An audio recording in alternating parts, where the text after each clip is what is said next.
And also, we've been casting our eye on the Strictly lineup, because that was just on our TV screens.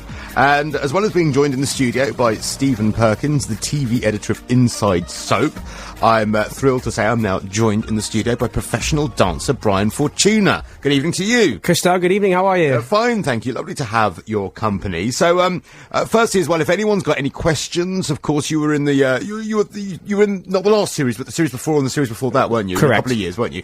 Any questions you want to put to Brian about, you were partnered with Ali Bastian, weren't you? And who was your partner the time before that? And Heather Small. Heather Small, she got quite far as well, didn't you? But She did good. You got just before the semi-final, you got to, somewhere along those lines. Ali went down to the semis. Heather went out about week 7 or 8. But God, she did very well in both. Wonderful dancer. Yes, so any questions you want to put to Brian about his experience in Strictly and his experience dancing with Heather Small and with Ali Bastian and, of course, working with Brucey. I mean, you know, what more? 0845 6060 973 or send us a text and we'll put your question to him, 84850. You can email me, Christo at lbc.co.uk, and you can tweet us as well at lbc973. So let's go through the dancers first. Well, before could I just say first, Rihanna could come to my farm anytime.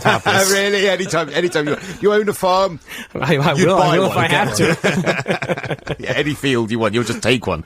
Love that. Now, these are the dancers. Now Strictly up their game as well the last couple of years with the celebrities. Now, you've always been quite lucky with the people you've been partnered with because, well, frankly, we've heard of them, but there have been years where the lineup has been, you know, a walk-on part in the bill 25 years ago. So it's nicer that, you know, we've heard of a lot more of the people this time. So, Lulu. We love Lulu. Holly Valance, Nancy DeLolio, Alex Jones from The One Show, Edwina Curry, MP, she was the one that was with John Major, Anita Dobson, Chelsea Healy. Now, you know Chelsea Healy, don't you, Stephen? I do. She's from Waterloo Road. Waterloo Road. The top-rating BBC drama. Okay. Which seems to be constantly on now. Yes, I think it's pretty much following actual school periods of time now. It's now on more than the news. So Jason Donovan, Harry Judd from McFly, Robbie Savage, Audley Harrison, Dan Lobb. For anyone who doesn't know who Dan Lobb is, he's on Daybreak. Yes. Yeah, that's 2 more viewers it's now got. Russell Grant and Rory Bremner. So Well, he played pro tennis as well, didn't he? Oh, yes, he did. He was a former tennis player as well. Okay, so, Brian, firstly, who are you fancying out of like that? Who do you think is going to do well? Well, I saw the show last night. I saw most of the show tonight because I was in a rush to come over to the studio. But I think your front runners are Harry Judd, although he didn't look as good as I thought he was going to. Because he's done it before, isn't he? He did a Christmas special, didn't he? Yeah. Yeah. He looked a bit uncomfortable. He did a cha-cha today, and I don't know, it looked a little loose. Yeah.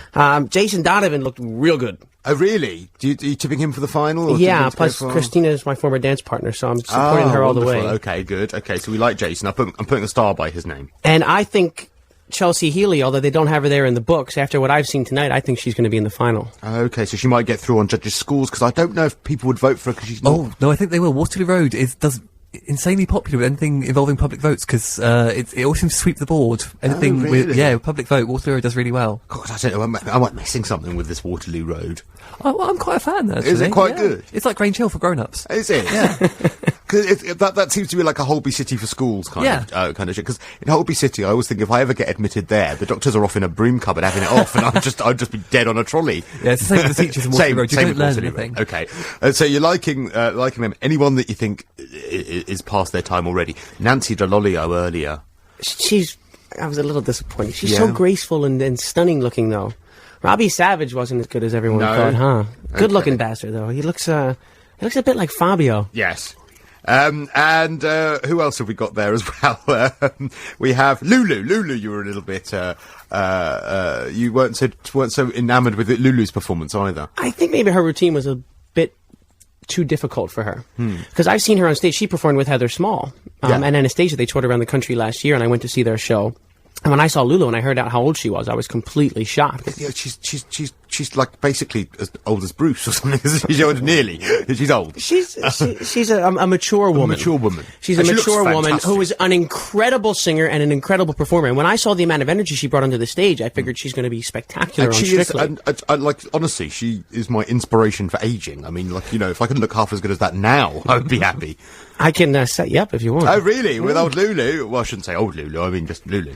Okay, I'm up for Lulu. So that's some of the dancers we've got, and it's a good lineup as well. It's a real good lineup. Like you said, it's names that people know. Yeah. It's got a good age range, and I think they've done well with the pairing of the dancers as well.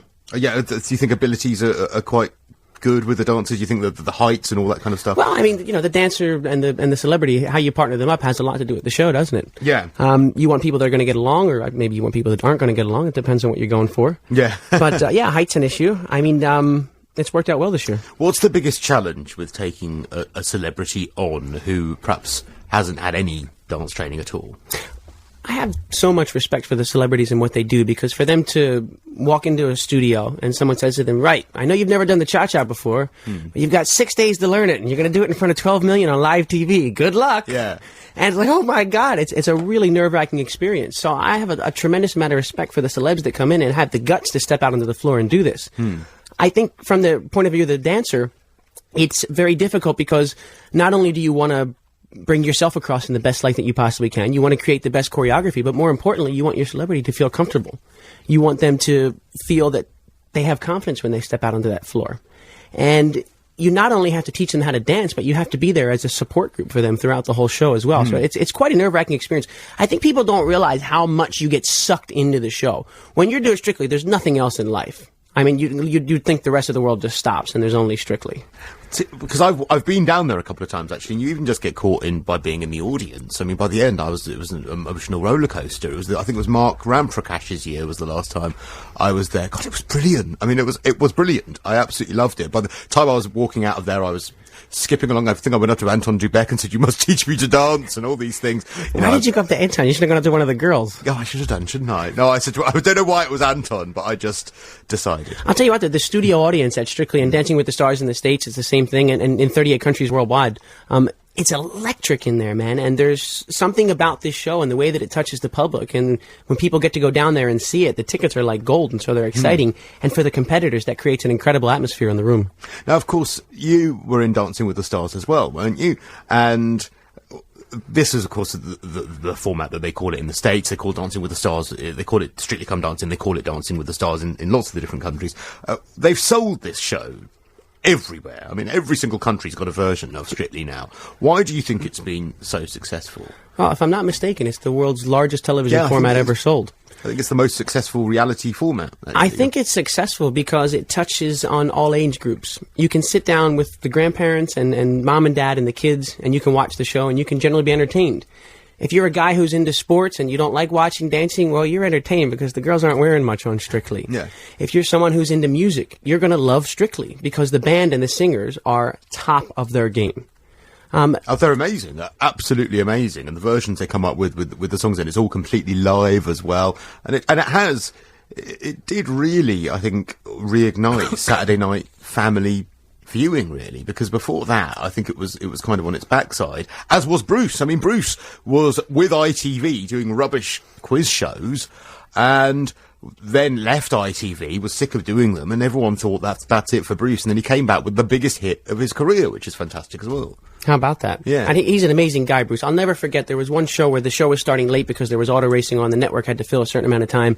And Brucey came out of his dressing room 10 minutes early and started singing to the audience just for the sake of making sure that they were entertained. He's an incredible guy. Yeah, he is. And I like the fact that he comes out beforehand and says, right, you must laugh when I say that, you must do this, because he wants it to sound good. He's genuinely, he cares. And you get that. Though, and the fact that he's been going on for 10 years now, 10 years he's been doing the show, and every year I think, Bruce can't do another one. Oh, there was a joke he did last night. He said to the astrologer, he said, I know that you're used to gazing at heavenly stars, and I just wanted to let you know I'm here every Saturday night. He's brilliant. He's absolutely brilliant. And so, what do you think was the worst thing about doing it, though? What used to do your head in about having to do Strictly? The worst thing, the pressure, the fact that it doesn't end. From the time you start the show to the time you get kicked off, I mean, you feel the pressure. And there's nothing else in life. And, as a dancer, you're working on your dance for this week and you're thinking about your music for the next week. You're thinking about what choreography you have to do. You're thinking about what you have to get done. There's press involved. There's costume fittings involved. It's a lot. It's an experience, however, that I wouldn't trade it for anything in the world. Was there a little bit of romance in one of your years? Was I right in thinking? I don't know what you're talking about. Yeah. No, I mean, and you were asking before what makes this a popular show, and the romances and the scandals that involve with the show are truly a major part of it. And they sell newspapers and they create headlines, and I think people love it. Well, totally, because they get totally and utterly sucked in about it. I mean, are you a fan? Oh, absolutely. I'm hooked already, and it's only just started. And like I said, with the romances, the last year we had Cara and Artem. So who do you think will have the romance this year? I don't know. It's a bit early to tell, but okay. Oh, go on. Is Chelsea Healy? Is she single? She's very single. She announced as much on the launch show, so I think she'll be looking out. Pasha's single. I've known him for a couple of years. That could be a girl. Okay. So that's one. Any other romances that we can speculate on? I think possibly Edwina Curry could be on the lookout. Really? She seemed very interested in those male pros on the launch show. So who knows? I actually heard that there might be one going on already. Oh, really? Really? Who do you think it might be? I don't know. You wouldn't be able to say. No, I couldn't do No, that. you couldn't speculate. That would be ungentlemanly of you, wouldn't it? I hope my favourite Lulu goes far, because, she takes no prisoners.